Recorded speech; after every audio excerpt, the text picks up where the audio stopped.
Did somebody say helmets?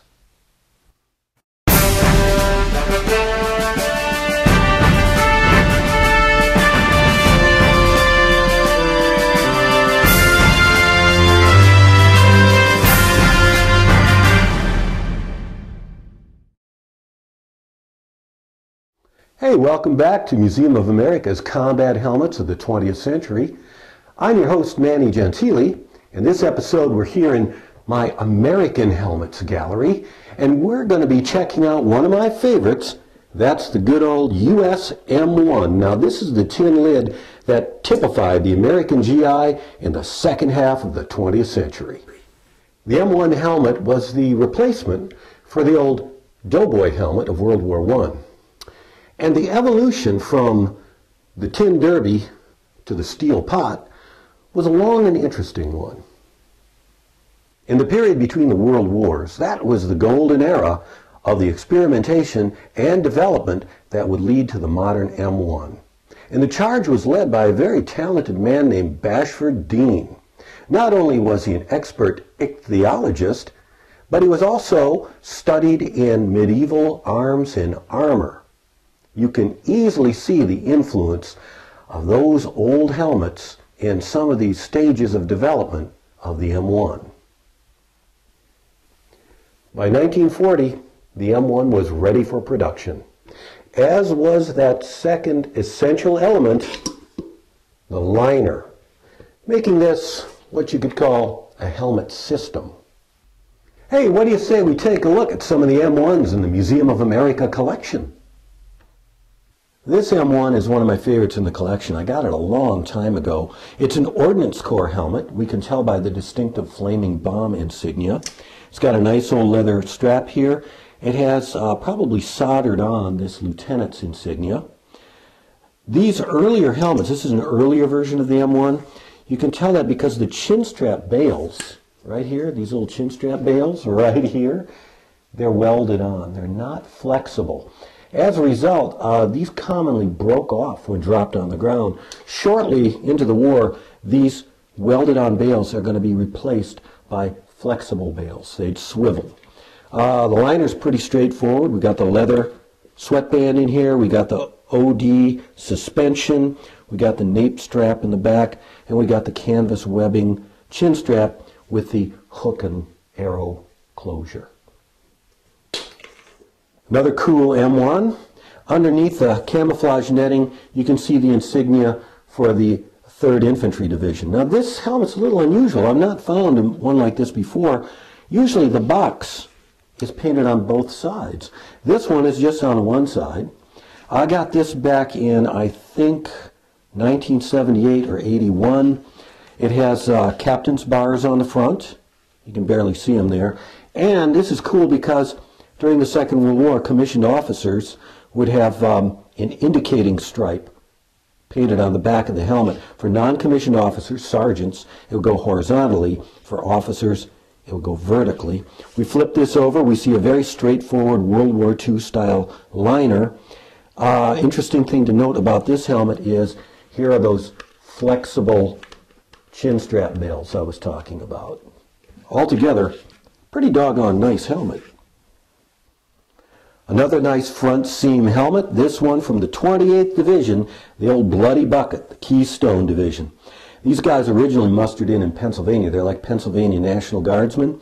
This has captain's stripes applied in paint to the front, and you can just barely make out that vertical officer stripe in the back. Now that's kind of cool. Okay, here's another typical M1 from World War II. This is from the 104th Infantry Division, also known as the Timberwolf Division. I'm very lucky. I was collecting helmets like this back in the late 1970s, early 80s, when they were easy to get, just about a dime a dozen. But I'll tell you, the series Band of Brothers and, of course, the movie Saving Private Ryan has driven the price of these pretty much through the ceiling. Holy Halls of Montezuma, check this out. This is a Marine Corps helmet from World War II, South Pacific. This is the camouflage cover that went on this helmet, and it also doubled. You could fold it down, and there's mosquito netting, insect netting here. So this performed double duty for both concealment and bug protection. Now, how cool is that? Whoa,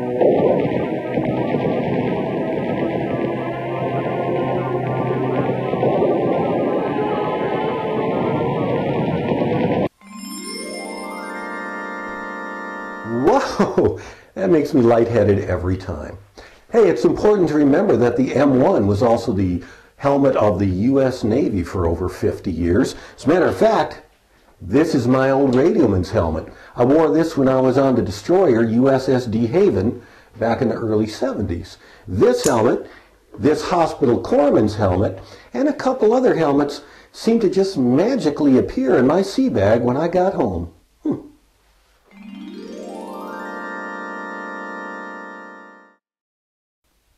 Here we have this nice red U.S. Navy damage controlman's helmet.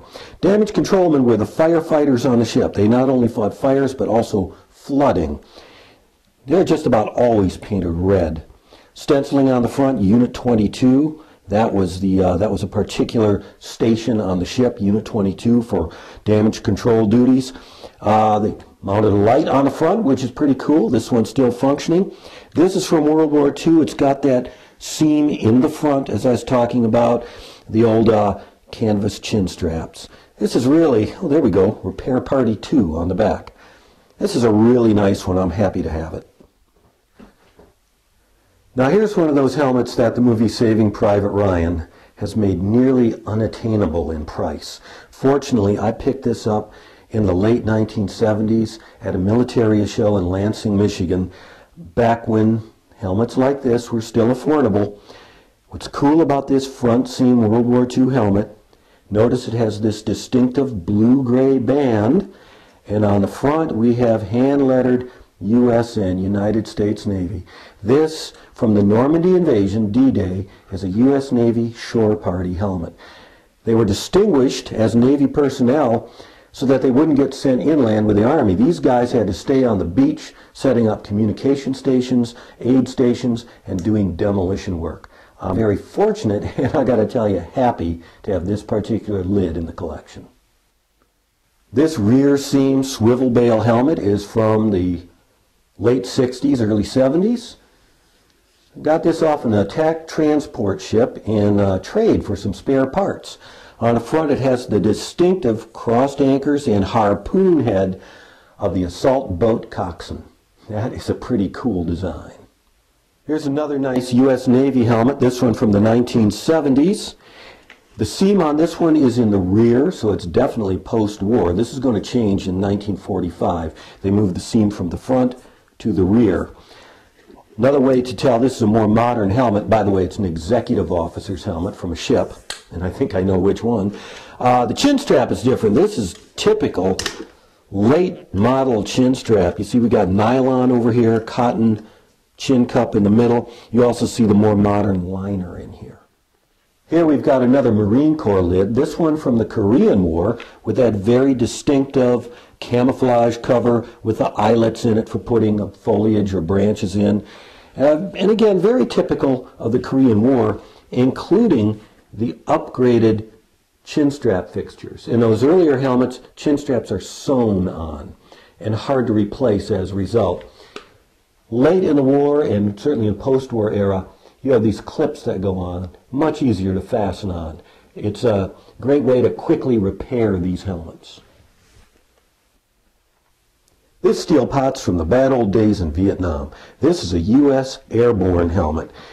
This is a paratrooper's helmet, and very much like the M1 paratrooper helmets of World War II, this has a conventional chin strap, and it also has an additional strap on these Y-shaped yokes attached to a chin cup. This is going to be able to help this helmet stay firmly attached to this paratrooper's head when he jumps out of that perfectly good airplane and hits the ground. Another cool thing on this camouflage cover from the Vietnam time, we've got this soldier's short timer's calendar. It's the countdown of days, his last 4 months in Vietnam. This is April, counting down the days. Soldier's name? Delbridge. It's things like this that turn these helmets from just a chunk of steel into a very personal story. Well, all good things must come to an end, and after soldiering on for some 50 years, The good old reliable M1 helmet was replaced by the ballistically superior Kevlar helmet of today. But hey, that's another story. Now, this was by no means an exhaustive look at the M1 helmet. We just, like a bullet, glanced the surface. I hope you enjoyed this episode of Museum of America's Combat Helmets of the 20th Century. Don't forget to go check out my blog to see more stuff on cool helmets. And until next time, this is Mannie Gentile telling you to keep on collecting.